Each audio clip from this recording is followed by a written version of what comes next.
Safira Khairunisa Rohman dengan NIM 2341180 dari jurusan Ekonomi Syariah kelas 3B. Hobi saya yaitu membaca buku self-improvement, menonton drama Korea, dan juga traveling. Dan saya dari domisili Serang. Saya kurang setuju dengan statement bahwa belajar filsafat dapat membuat seseorang tersesat secara agama. Menurut saya sebaliknya, filsafat dapat memperkuat pemahaman dan keyakinan seseorang terhadap agamanya dengan mengajarkan cara berpikir yang kritis dan juga logis. Banyak juga tokoh agama yang juga merupakan seorang filsuf yang menggunakan pemikiran filosofis untuk menjelaskan ajaran agama. Filsafat dan agama saling melengkapi, membantu mengeksplorasi pertanyaan tentang eksistensi dan juga moralitas.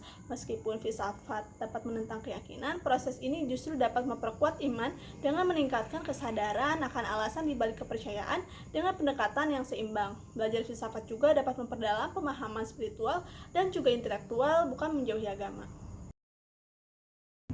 Ontologi, epistemologi, dan aksiologi adalah 3 cabang utama dalam filsafat yang berkaitan dalam melandasi pengetahuan yang komprehensif. Ketiga cabang ini membantu kita memahami bagaimana pengetahuan dibentuk, diterima, dan juga digunakan dalam kehidupan sehari-hari.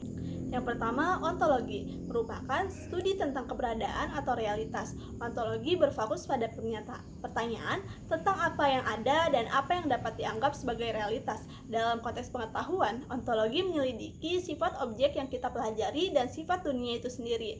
Misalnya, apakah pengetahuan itu sesuatu yang bersifat objektif dan independen dari pikiran manusia, ataukah pengetahuan itu bersifat subjektif dan terkait dengan pengalaman individu. Yang kedua, ada epistemologi, merupakan studi tentang pengetahuan. Epistemologi berfokus pada bagaimana kita mengetahui sesuatu, apa itu pengetahuan yang sahih, dan bagaimana pengetahuan dapat dibenarkan. Ini berkaitan dengan cara kita memperoleh pengetahuan melalui indera pemikiran rasional, pengalaman, dan wahyu, serta batasan dan kemungkinan pengetahuan itu sendiri. Dalam konteks ini, epistemologi berkaitan dengan kriteria apa yang membuat klaim atau keyakinan dapat dianggap sebagai pengetahuan yang sah. Yang ketiga, aksiologi merupakan studi tentang nilai-nilai.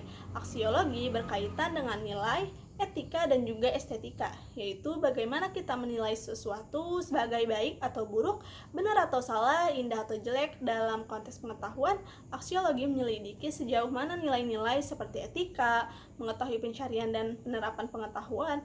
Ini juga mencakup pertanyaan apakah pengetahuan harus dikejar hanya untuk tujuan kebenaran atau juga untuk manfaat praktik dan moral. Sejarah filsafat di dunia Islam dimulai setelah munculnya Islam pada abad ke-7 Masehi yang mempengaruhi perkembangan pemikiran filosofis pada masa dinasti Abbasiyah tahun 750 sampai 1258 Masehi. Filsafat Islam berkembang sangat pesat dengan pengaruh kuat dari filsafat Yunani. Filsuf seperti Al-Kindi, Al-Farabi, dan Ibnu Sina yang mengembangkan teori-teori metafisika, logika, dan juga etika, mengintegrasikan pemikiran Yunani dengan ajaran Islam. Pada abad ke-11, Al-Ghazali mengkritik filsafat rasionalis dan lebih menekankan pada aspek spiritual dalam Islam melalui sufisme. Selanjutnya, filsafat Islam berkembang lebih jauh dengan tokoh-tokoh seperti Ibnu Rus yang menggabungkan akal dan juga wahyu, serta Ibnu Arabi yang memperkenalkan konsep mistis wahdat al-wujud. Kemudian pada abad ke-20, pemikiran filsafat Islam dipengaruhi oleh tantangan modernitas dan kolonialisme dengan tokoh seperti Muhammad Abduh yang mengusulkan reformasi dalam memahami Islam secara rasional. Secara keseluruhan, filsafat Islam telah berperan penting dalam menjembatani akal dan juga wahyu, serta menghadapi tantangan zaman. Mata kuliah filsafat umum membuka mata saya untuk melihat dunia dengan cara yang lebih mendalam. Saya belajar bahwa berpikir kritis dan mempertanyakan segala hal bukan hanya penting, tetapi juga memperkaya hidup. Filsafat mengajarkan saya untuk menghargai pemikiran, kebijaksanaan, dan perbedaan pandangan, yang membuat saya semakin sadar akan makna kehidupan yang sangat lebih besar. Mungkin hanya itu yang bisa saya jelaskan, kurang lebihnya mohon maaf. Wassalamualaikum warahmatullahi wabarakatuh. Bye.